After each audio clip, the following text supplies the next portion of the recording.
জনগোষ্ঠীৰ স্বকীয় বৈশিষ্ট্য ৰাতি বিহু আৰু ৰাতি বিহুটো প্ৰচাৰ আৰু প্ৰসাৰৰ উদ্দেশ্যে তিনিচুকীয়া জিলাৰ ডুমডুমাটো দ্বিতীয়বাৰৰ বাবে অনুষ্ঠিত কৰিছে ৰাতি বিহু আৰু ডুমডুমা ৰাজহুৱা খেলপথাৰত ৰাতি বিহু অনুষ্ঠিত হৈছে আৰু ডুমডুমা অঞ্চলৰ বিভিন্ন গাঁৱৰ মৰাণ গাভৰুসকলে আহি ইয়াত নাচিব গোটেই নিশা ৰাতি বিহু মাৰিব আৰু মই সতীৰ্থক এই দৃশ্য দেখাবলৈ অনুৰোধ কৰিছোঁ। এয়া হ'ল ৰাতি বিহু অনুষ্ঠিত কৰা এই ডুমডুমা ৰাতি বিহুৰ উদ্যোক্তা সমিতিয়ে ডেকা গাভৰুসকলক ইতিমধ্যেই এই যিটো বিহুঘৰ মৰাণ জনগোষ্ঠীৰ ৰাতি বিহুত ব্যৱহৃত এই বিহুঘৰ সেই বিহুঘৰটো ইতিমধ্যে ডেকা আৰু গাভৰুসকলক এৰি দিছে আৰু কিছু সময় পাছতে এই যিসমূহ চাকচনি মাৰি আছে সেই চাকচনি মাৰিসমূহ আলহী ডেকাক দি আলহী ডেকাই এই গাভৰুসকলক নচুৱাব আৰু মই কিছু সময় ইয়াৰ গাভৰু আৰু ডেকাসকলে যি একেলগে বিহু মাৰিছে ৰাতি বিহুৰ প্ৰথম অৱস্থাত সেই দৃশ্য কিছু দেখাব বিচাৰিছোঁ।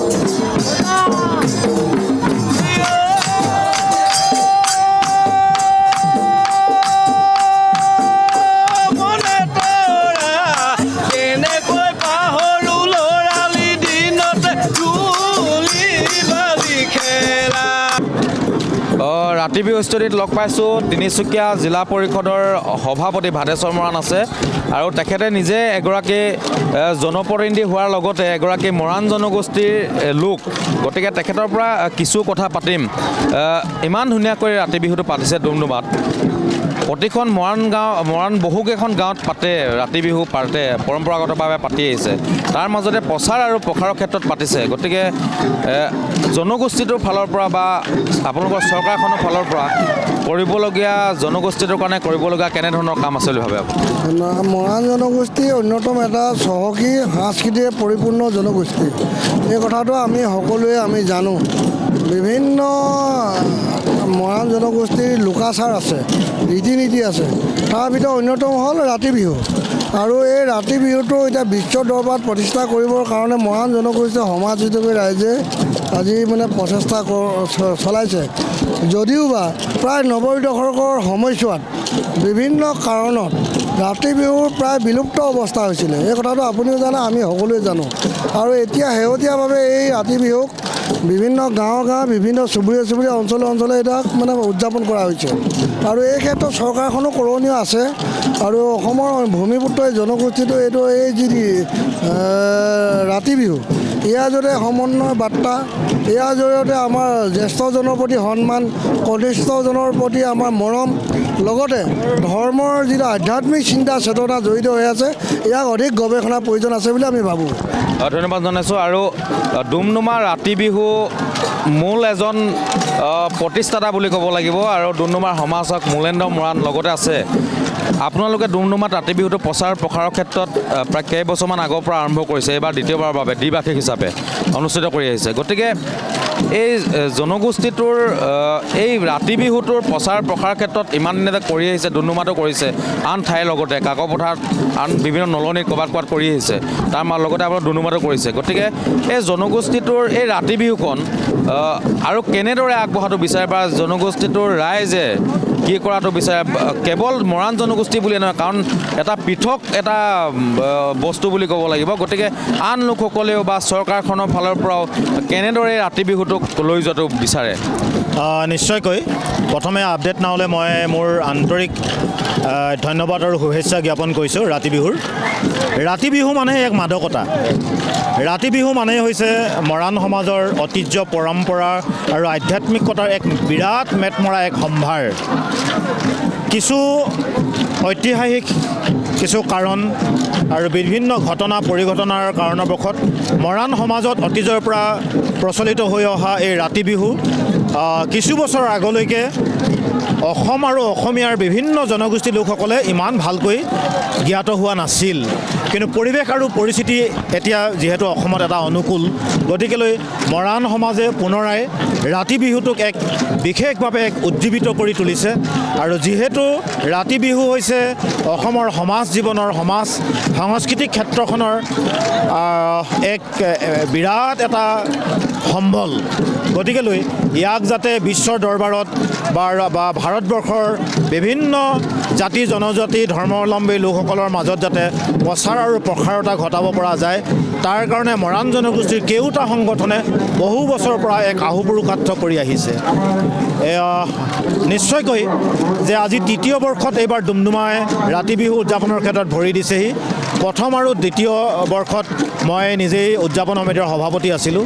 এইবাৰো যদিও মই উদযাপন সমিতিৰ সভাপতি নহয়, তথাপি লোকে লোকাৰণ্য হৈ পৰিছে আৰু এই ৰাতি বিহুৰ প্ৰতি ডুমডুমাবাসীৰ বিশেষ এটা আকৰ্ষণ।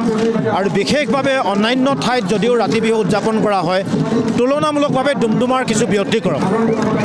ইয়াতে ডুমডুমাত বাস কৰা বিভিন্ন ধৰণৰ মাৰোৱাৰী লোকসকলে, হিন্দীভাষী লোকসকলে, বংগীয় ভাইসকলে ইয়াত বিশেষভাৱে আমাক সহায় কৰে। আৰু এই ৰাতি বিহুত তেওঁলোকে মৰাণ জনগোষ্ঠীৰ জাতীয় সাজপাৰ পৰিধান কৰি ইয়াতে ৰাতি বিহুৰ উদযাপনৰ উদ্যোক্তা সমিতিক তেওঁলোকে বিশেষ ধৰণৰ সহায় সহযোগিতা কৰি আহিছে। মানে কথাত ক'বলৈ গ'লে সকলো জনগোষ্ঠীৰ মিলনৰ ঐক্যভূমি। নিশ্চয়কৈ ৰাতি বিহু ডুমডুমাৰ কাৰণে এক জাতি জনগোষ্ঠীৰ ঐক্য সম্প্ৰীতিৰ এক মিলনৰ স্থলীত পৰিণত হৈছে। গতিকেলৈ অনাগত দিনসমূহত ৰাতি বিহুক যদি আমি আগবঢ়াই লৈ যাব পাৰোঁ, নিশ্চয়কৈ আমাৰ মাজত ভাতৃত্ববোধ আৰু সম্প্ৰীতিৰ একতাৰ এনাজৰীডাল আৰু আগবাঢ়ি যাব।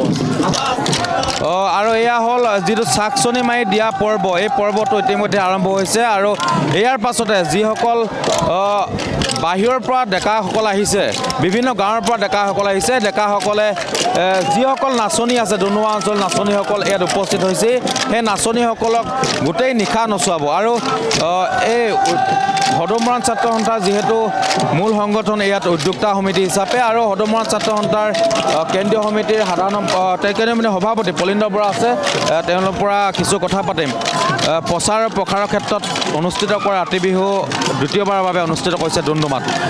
গতিকে এই যিটো ৰাতি বিহুটো কেনেদৰে প্ৰসাৰৰ ক্ষেত্ৰত কেৱল সীমাবদ্ধতা, সাংস্কৃতিক দিশতে সীমাবদ্ধ, কোনোবা গৱেষণাৰ দিশত ইতিমধ্যে আগবাঢ়ি গৈছে মৰাণ জনগোষ্ঠীৰ ৰাতি বিহুটো। গতিকে এই যিসমূহ ৰাতি বিহুবিলাক অনুষ্ঠিত কৰা হৈছে, কিছুমান গাঁৱত পৰম্পৰাগতভাৱে মাৰি আহিছে আৰু কিছুমান প্ৰচাৰ আৰু প্ৰসাৰৰ ক্ষেত্ৰত যে মাৰি আহিছে, গতিকে ইয়াৰ ক্ষেত্ৰত জনগোষ্ঠীটোৰ উত্তৰণৰ ক্ষেত্ৰত কেনেদৰে লাভ হ'ব বুলি ভাবে? অসমৰ আদিম জনজাতি মৰাণসকলৰ ৰাতি বিহু এটা সুকীয়া পৰিচয় আছে। মৰাণসকলে পৰম্পৰাগতভাৱে আজি বহু বছৰ ধৰি শ বছৰ ধৰি আমি মৰাণসকলে ৰাতি বিহু পালন কৰি আহিছোঁ। আৰু তাৰে এটা অংশ হিচাপে ডুমডুমাৰত আজি তৃতীয় বৰ্ষত ৰাতি বিহু প্ৰদৰ্শনীমূলকভাৱে ইয়াত উদযাপন কৰা হৈছে। আৰু ইয়াৰ যোগেদি আচলতে নতুন প্ৰজন্মসকলে আমাৰ ৰাতি বিহুৰ প্ৰতি আকৰ্ষিত হওক, ইয়াৰ আমি এই ব্যৱস্থা কৰা হৈছে। লগতে মৰাণসকলৰ এই ৰাতি বিহুটো যাতে সুৰক্ষিত সংৰক্ষণৰ ব্যৱস্থা হওক, তাকে আমি এনেকুৱা ধৰণৰ ৰাতি পালন কৰা হয়। আৰু লগতে এনেকুৱা ধৰণৰ হৈছে যে আপোনালোকে নিশ্চিতভাৱে জানে যে আমাৰ বহু অঞ্চলত আজিও বহু ঐতিহাসিকভাৱে গাঁওবিলাক অনুষ্ঠিত হৈ আছে। আৰু কিছু গাঁৱত ৰাতি বিহু, কিছু গাঁৱত ধৰ্ম হুঁচৰি ইত্যাদিবিলাক হৈ থাকে। আৰু তাৰে এই ৰাতি বিহুত যে অসমৰ ঐতিহাসিক জনগোষ্ঠী মৰাণসকলৰ ৰীতি নীতি, কৃষ্টি সংস্কৃতিবিলাক সুকীয়া এই ৰাতি বিহুৰ যোগেদি আমি দেখাব বিচাৰিছোঁ। আৰু ৰাতি বিহুটো সেইকাৰণে অসমৰ প্ৰেক্ষাপটত, বিশ্বৰ দৰবাৰৰ প্ৰেক্ষাপটত যাতে সকলো ৰাইজে দেখিবলৈ পায়, তাকে আমি এই ধৰণৰ ব্যৱস্থা কৰা হৈছে। ধন্যবাদ জনাইছোঁ। আৰু এই নাচনীসকল আহি ইতিমধ্যে ইয়াত নাচিবলৈ আহিছে, তাৰ সমান্তৰালভাৱে বিভিন্ন গাঁৱৰ পৰা অহা ডেকাসকলে নাচনীসকলক নচুৱাইছে। আৰু এই বিহুৰ মাজলৈ কিছু মই সোমাই যাব বিচাৰিছোঁ।